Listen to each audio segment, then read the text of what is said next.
33. அப்பொழுது இயேசு, பிதாவே, இவர்களுக்கு மன்னியும், தாங்கள் செய்கிறது என்னதென்று அறியாதிருக்கிறார்களே என்றார். நம்ம அனைவரும் கண்களை மூடி நம்ம ஆண்டவரை ஒரு விஷயம் நோக்கி பார்ப்போம். ஸ்தோத்திரம் ஆண்டவரே, ஸ்தோத்திரப்பா, ஸ்தோத்திரம் கர்த்தாவே, ஸ்தோத்திரிக்கிறோம். மக்கள் நன்றி செலுத்துகிறோம். நன்றியோட நாங்கள் ஸ்தோத்திரிக்கிறோம். அப்பா, மக்கள் நன்றி செலுத்துகிறோம். ஐயா, இந்த வேலையில கூட கர்த்தாவே, அடியாளே, தகப்பனே, அப்பா, நீ ஒரு விஷயம் மறைத்து நீ வெளிப்படும்படி செபிக்கிறோம்ப்பா. அடியாளுடைய நாவிலே நீ வந்து கர்த்தாவே பேசும்படி செபிக்கிற ராஜா. அடியாள் கர்த்தாவே ஒன்றும் கிடையாது அப்பா, மொத்தம் முழுவதாக அப்பா அடியாலும் ஒரு தூசப்பா. அந்த ஸ்தோத்திரம் என் தகப்பனை அடியாளை நீ எடுத்து பயன்படுத்தும்படி செபிக்கணும். கரங்களிலே ஒப்பு கொடுக்க நீர் பொறுப்பெடுத்துக் கொள்ளும். ஆசீர்வதியும் தடைகளை உடை இயேசுவின் நாமத்தில் செபிக்கிறோம் நல்ல பிதாவே. ஆமென். பிதாவே, இவர்களுக்கு மன்னியும், தாங்கள் செய்கிறது என்னதென்று அறியாமல் இருக்கிறார்களே. என் தேவனாகிய கர்த்தர் வந்து ஆண்டவர் அந்த சிலுவையில தொங்கி இருக்கும் போது என் தேவனை அப்படியா கொண்ட பாடுகளை படுத்துகிறார்கள்.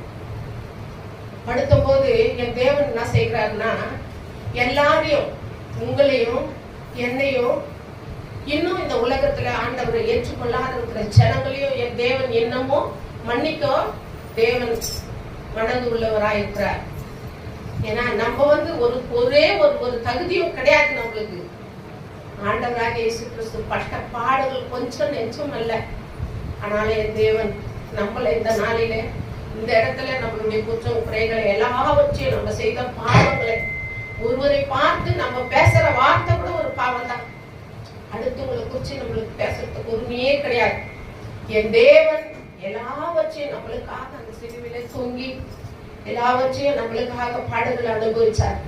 ஏன்னா அவர் அவ்வளவு அனுபவிக்கும் போதும் அவருக்கு ஒரு துளி கோபமும் வரல.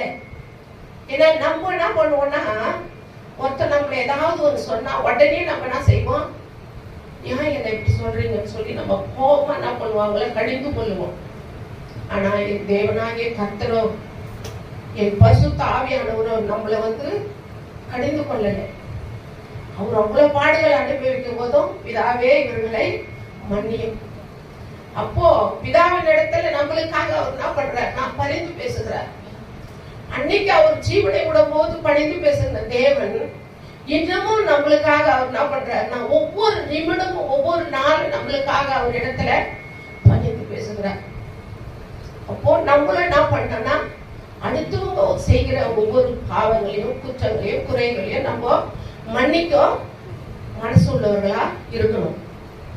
அப்போ நம்ம மன்னிக்கிறோமா அடுத்தவங்க செய்யற பாவத்தை? நம்ம வெளியே போறோம், எதிர்க்க ஏதாவது ஒருத்தர் ஒரு வண்டிக்காரன் வரான், நம்ம மேல வந்து மோதிர மாதிரி வரான், நம்ம அவன் என்ன செய்யறோம், கோபமா பேசுறோம். அப்போ அந்த இடத்துல சரிப்பா போப்பான்னு சொல்றோமா? ஒவ்வொருத்தருங்க நம்ம ஆண்டவருக்குள்ள இருக்கிறவங்க நம்ம என்ன செய்யணும்னா, அவங்க எப்படி நம்மள பேசினாலும் நம்ம அவங்கள மன்னிச்சுட்டு, சரி பரவாயில்லப்பா இப்போ அப்படின்னு நம்ம சொல்லி அவங்கள மன்னிச்சு விட்டுட்டு நம்ம வந்துடணும்.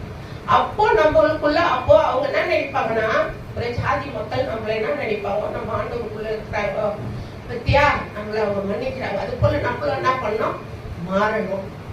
நம்மளை பார்த்துதான் அடுத்தவங்களை என்ன பண்ணோம்னா மாறணும். அதனால நம்மளுடைய கோபங்கள் எல்லாவற்றையும் விட்டுட்டு தேவனுக்காக நம்ம வாழணும். நம்ம போற இடத்துலயும் தேவனை பத்தி நம்மளுக்காக தேவன் சிலுவிலே நம்மளுடைய பாவங்களை எல்லாவற்றையும் சுமந்து தீர்த்தார். அப்படியாப்பட்ட தேவனை நீங்க ஏற்றுக்கொள்ளுங்கன்னு சொல்லி ஒருவருக்கு ஒருவர் நம்ம என்ன பண்ணோம்னா அன்பால நம்ம அரவணைக்கணும்.